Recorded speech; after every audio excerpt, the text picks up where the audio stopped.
Major Mohammad Ali Shah साहब, आपको क्या लगता है जिन ममालिक का हम जिक्र कर रहे हैं, चाहे सीरिया हो, यमन हो, इराक हो, बहरीन हो, कि यहाँ ईरान समर्थित जो चरमपंथी गुट है वो एक्टिव है। दूसरी तरफ अमेरिका भी मिडिल ईस्ट में अच्छा खासा रसूख रखता है, ताकत रखता है। कतर में सबसे बड़ा अमेरिका का बेस है। इसके साथ साथ दीगर जो मिडिल ईस्ट की जो मुस्लिम कंट्रीज हैं उसमें भी अमेरिका के बेस हैं। तो आपको लगता है कि अगर इस तरह से अटैक होता है तब अमेरिका भी एक्टिव हो जाएगा जवाब देने के लिए? जी, आपका बड़ा अच्छा सवाल है और इसी बात को समझाने के लिए मैं एग्जांपल देता हूं इब्राहिम अकॉर्ड की।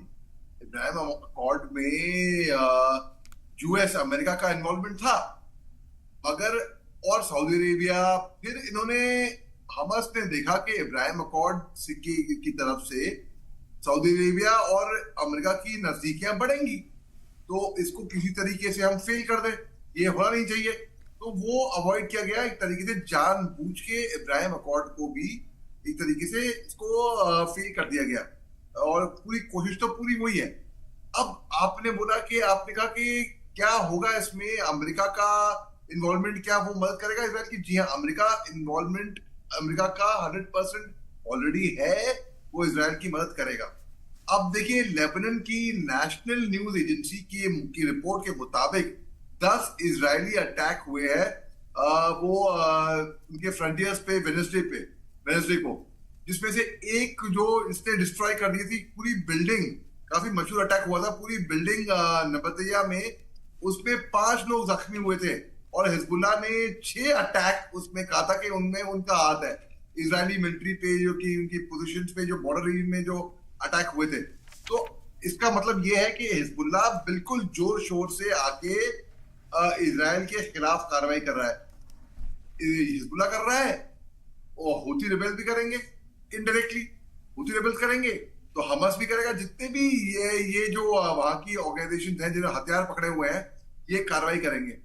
अमेरिका, लॉयड ऑस्टिन ने, United states defence secretary Lloyd Austin ने भी बोला है युद्ध को, जैसे मैं पहले भी बोला था कि भाई ये युद्ध और लंबा भीषण पकड़ रहा है और ये इसका एक डिप्लोमेटिक सोल्यूशन बहुत जरूरी है यहाँ पर निकालने के लिए, लेकिन डिप्लोमेटिक सोल्यूशन कोई निकल नहीं रहा है।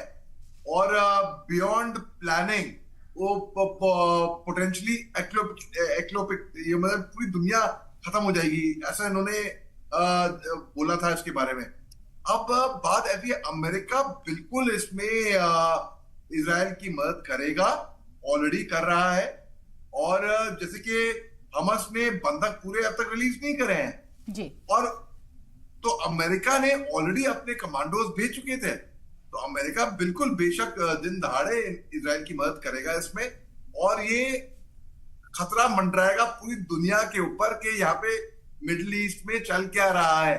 जब आग कहीं पे, हम दूर से आग देख रहे होते हैं कि यार बड़े दूर से हम आग देख रहे हैं, पर वो आग कब तक आपके घर तक पहुंच जाए आपको मालूम नहीं पड़ेगा, फट से यूं पकड़ेगी। तो वैसे ही मैं एक खतरा यहां पर देख रहा हूं। दूसरी बात है कि इजराइल के अंदर इंटरनल जो पॉलिटिक्स हुए थे, जहां पे पेनी ग्रांट्स ने इस्तीफा दे दिया था, वॉर कैबिनेट डिसॉल्व हो गई थी, उनके chief of army staff Israel के और इजरायली आर्मी और इजरायली गवर्नमेंट के में बीच में हल्की सी तनातनी बीच में हुई थी, क्योंकि इजराइल की आर्मी को लगता है कि हमास को बर्बाद करना बिल्कुल रबल में, बिल्कुल खाक में मिटा देना नामुमकिन काम है। क्योंकि आप देखिए 40,000 से ज्यादा लड़ाके हैं इनके इनके लीडरान तो बैठे हुए कतर और अन्य देशों में। अब वो कैसे दबातोड़ 37,000 तक तो ऑलरेडी कैजुअलिटी कर चुके हैं, मासूम बच्चे बिलबिलाते हुए 15,000 से ज्यादा खवातीन, बुजुर्ग,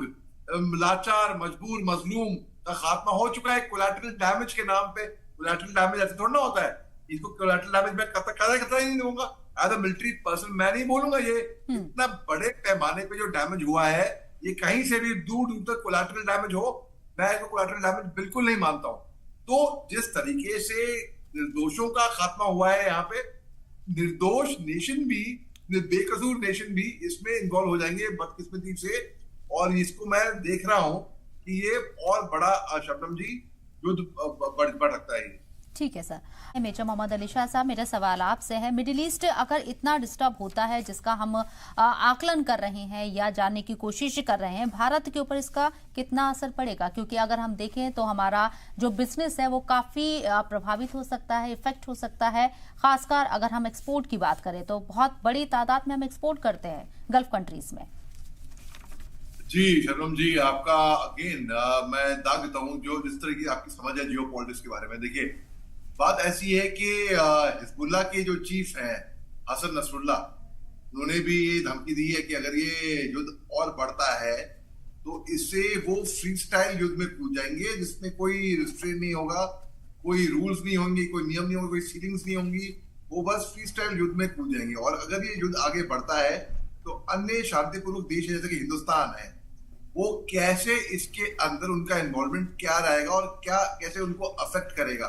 देखिए, रेड सी के अंदर अब तक जैसे आपको बताया कि कार्गो शिप्स जो है हूथी रिबेल्स इनको अटैक कर रहे हैं, और केवल एक हिंदुस्तान की शिपमेंट है, केवल मैं ये बोलूंगा टच वुड कि जिन पे नजर ना लगे, जिसपे अब तक वो महफूज है। वहां पे कोई किसी की हिंदुस्तान के झंडे को, चाहे रूस और यूक्रेन के युद्ध के टाइम पे हमने देखा था, पाकिस्तानी भी अपने बसों पे हिंदुस्तान का झंडा लगा के महफूज अपने आप को महफूज महसूस कर रहे थे। उस तरीके से अब तक तो फिलहाल हिंदुस्तान बचा हुआ है। लेकिन जी हाँ, जब हम हिंदुस्तान की ट्रेड की बात करते हैं, उनकी इन्वेस्टमेंट की बात करते हैं, तो अफेक्ट तो होंगे 100%, क्योंकि हमारी भी काफी इंटरेस्ट है। हमने बल्कि जैसे ईरान के अंदर अभी हाल ही में 1 महीना भी नहीं हुआ होगा, हमारे फॉरेन मिनिस्टर गए थे ईरान, और काफी वहां पे जवार पोर्ट है, यहाँ पे हमारे भी इन्वेस्टमेंट के इंटरेस्ट है। तो इसमें हमें भी बदकिस्मती से कहना पड़ रहा है, फर्क तो हर एक को पड़ेगा इसमें। तो जाहिर सी बात है, जब हर एक को फर्क पड़ेगा, हिंदुस्तान भी उनमें से एक ऐसा मुल्क है जिनके वहां पे इंटरेस्ट आते हैं, ये हमको भी इसका खामियाजा भुगतना पड़ेगा एक तरीके से, इनडायरेक्टली बदकिस्मती से मेरे को ये कहना पड़ रहा है। तो जी हाँ, अगर ये युद्ध अभी डिप्लोमेटिकली सॉल्व नहीं होता है और अगर ये आगे बढ़ता है तो बहुत लोगों को इसका खामियाजा भुगतना पड़ेगा। हिंदुस्तान भी उनमें से एक ऐसा मुल्क होगा। बिल्कुल।